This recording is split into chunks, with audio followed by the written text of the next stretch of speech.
जो भारत में आज जो पोजीशन है मुसलमानों की, वो 1930 के हिटलर के ज़माने में जो यहूदियों से जो हरकतें होती थी वही स्टेज पे हम हैं।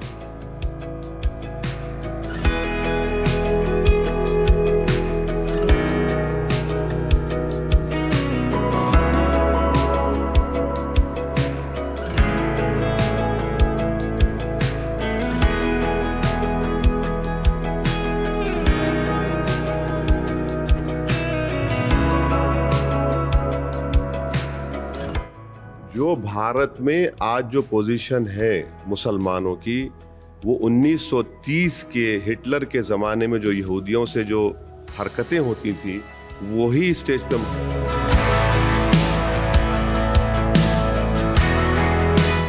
उनसे बड़ा हिटलर तो वहाँ कोई है ही नहीं, उनके बारे में तो सभी लोग कहते हैं। इतनी ही हिटलर शाही है तो इतना बोल कैसे पा रहे हैं?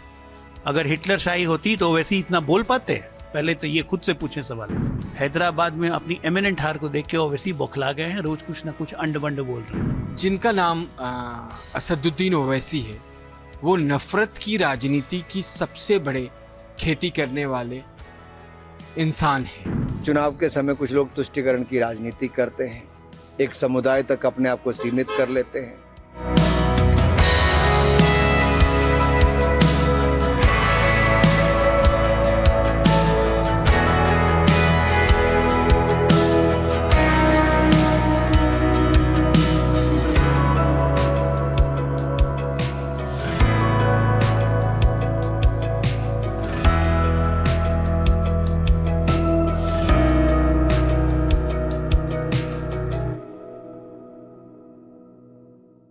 जो भारत में आज जो पोजीशन है मुसलमानों की, वो 1930 के हिटलर के ज़माने में जो यहूदियों से जो हरकतें होती थी वही स्टेज पे हम हैं।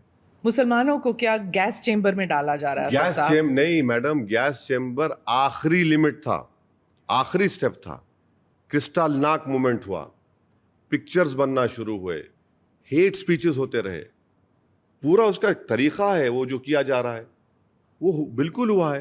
तो बीजेपी जो है गैस चेंबर्स बना रही, मतलब टॉयलेट नहीं बना रही, गैस चेंबर्स बना रही। बीजेपी का प्राइम मिनिस्टर, हमारा प्राइम मिनिस्टर ये कह रहा है कि हिंदू महिलाओं के गले से मंगलसूत्र निकाल कर मुसलमान दिया जाएगा।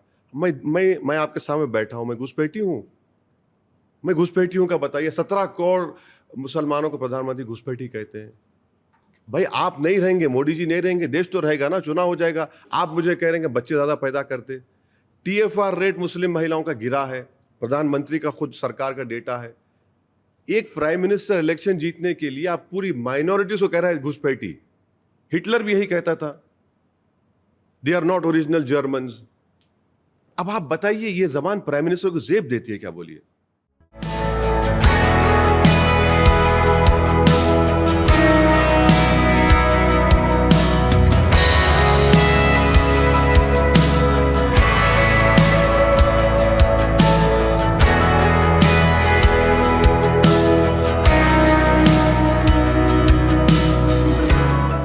मुझे लगता है कि उन्हें अपने यहाँ अपने राज्य में आकलन करना चाहिए असदुद्दीन ओवैसी जी को, क्योंकि मुझे लगता है उनसे बड़ा हिटलर तो वहाँ कोई है ही नहीं। उनके बारे में तो सभी लोग कहते हैं कि उन्होंने तो पता नहीं कितनी भूमि कब्जा कर रखी है, कितनी वक्फ की संपत्तियां कब्जा कर रखी हैं।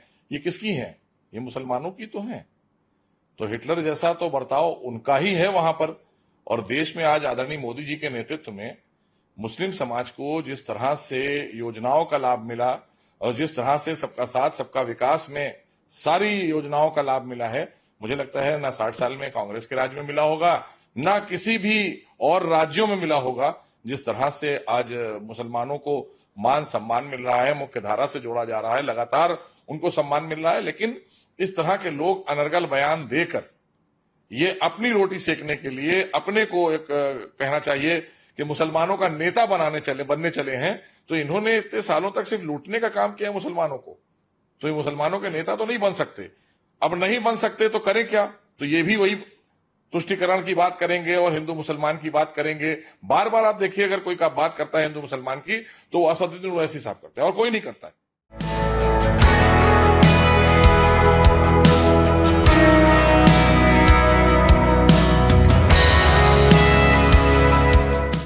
खुलकर अपनी बात ओवैसी जी संसद से लेकर सड़क तक भी बोलते हैं।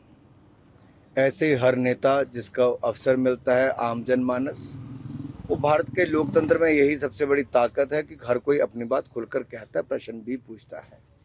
लेकिन चुनाव के समय कुछ लोग तुष्टीकरण की राजनीति करते हैं, एक समुदाय तक अपने आप को सीमित कर लेते हैं, चाहे वो इंडी गठबंधन के लोग हों या ओवैसी जी हों। ये सब क्षेत्रवाद, जातिवाद, संप्रदाय, इसकी राजनीति करते हैं और कहीं ना कहीं इसलिए आज लोगों ने इनको नकारा है।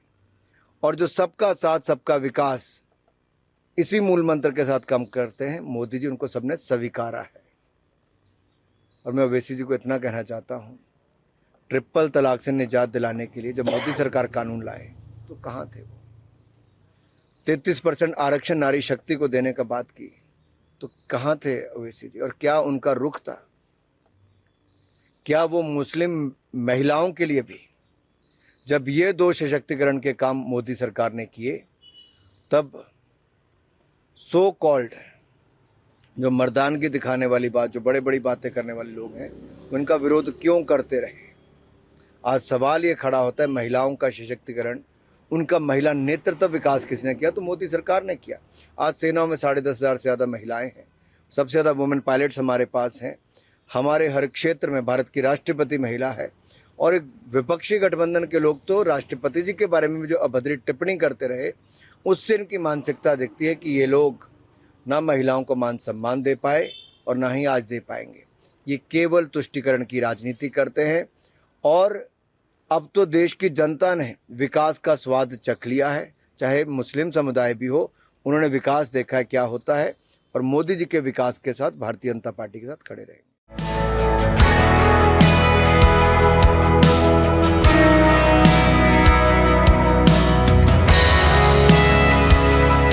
अपने दौर को याद करें, ये तो निज़ाम, इनके पुरखे तो निज़ाम के सिपह सलार थे ना। हिटलर कौन था? निज़ाम था या कोई और था? ओवैसी को अपना दौर याद नहीं रखता है। जरा याद गिना दे तो कितने मुस्लिम देशों में लोकतंत्र है। बहुत हिटलर की बात याद आ रही है। इतनी ही हिटलर शाही है तो इतना बोल कैसे पा रहे हैं? अगर हिटलर शाही होती तो ओवैसी इतना बोल पाते? पहले तो ये खुद से पूछें सवाल, उसके बाद ये सब बयान दें। ये सब कुछ नहीं है, ये सब अपनी हार को देख के, हैदराबाद में अपनी एमिनेंट हार को देख के ओवैसी बौखला गए हैं। रोज कुछ ना कुछ अंड बंड बोल रहे हैं। ये बोलते रहेंगे 4 जून तक, और उसके बाद देखिएगा मुंह पे ठप्पा लग जाएगा।